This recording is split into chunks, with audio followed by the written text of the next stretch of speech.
कवि सम्राट media club चारा वृक्षरोपण जलवायु परिवर्तन होई तापमात्रा बढ़ी चली वर्षा ऋतु में आवश्यक वर्षा होना जदिवा अधिक वर्षा हुए ताहा बन्यार रूप धारण करिथाए।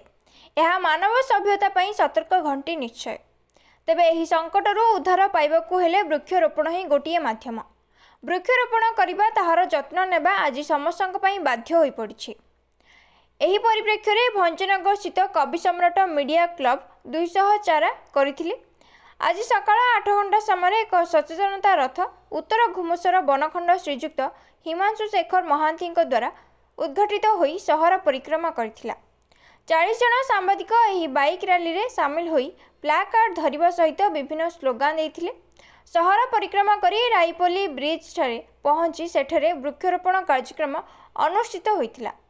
एथिरे उत्तर घुमुसर वनखंड अधिकारी श्रीजुक्त हिमांशु शेखर महांती एवं दक्षिण घुमुसर वनखंड अधिकारी विनोद आचार्य, मुजागड़ वनांचल अधिकारी बिंबधर साहू समेत क्लब्र समस्त सदस्य उपस्थित थिले।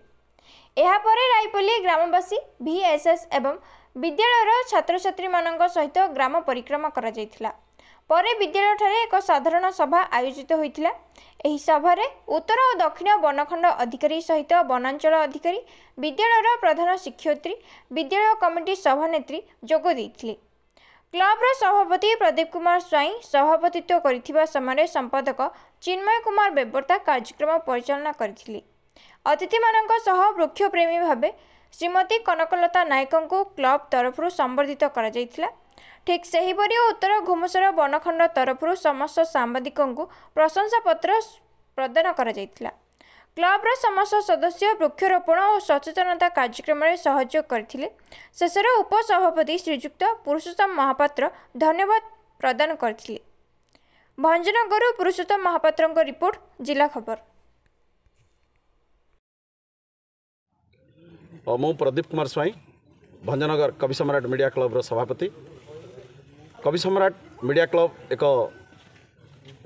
जनसाधारण सेवा एवं विभिन्न प्रकार सोशल वर्क उपरे यही संगठन आभिमुख। आज से एक कार्यक्रम रखा जाइथिला, वृक्षरोपण कार्यक्रम वर्षा समय एवं वन महोत्सव सप्ताह चली उद्देश्य आज एक कार्यक्रम रखा जाइथिला।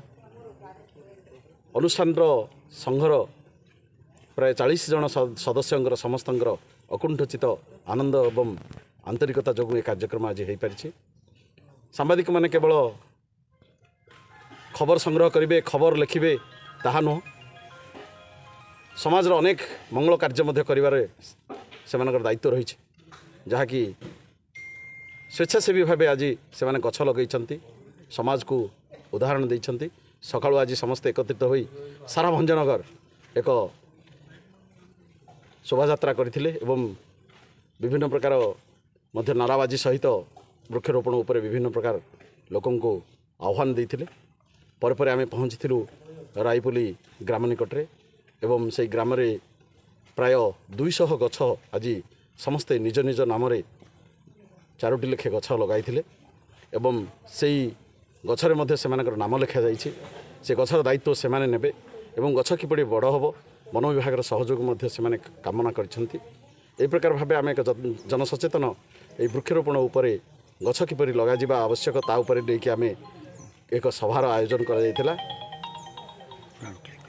तापर परे हमरो कार्यक्रम समाप्त होइछि। समस्ते आनंदर सहित ए कार्यक्रम में भाग नैथिले एवं समस्त को आमे धन्यवाद ज्ञापन कर फरेस्ट डिपार्टमेंट सहित कवि सम्राट मीडिया क्लब जो माने बंधु मैंने अच्छा से आनुकूल्य रास्ता कड़े आमर प्राय 200 गछ वनीकरण है तो ताकू प्रोटेक्शन दिहला समस्ते तार प्रोटेक्शन नापी बोलिकी संकल्प कले।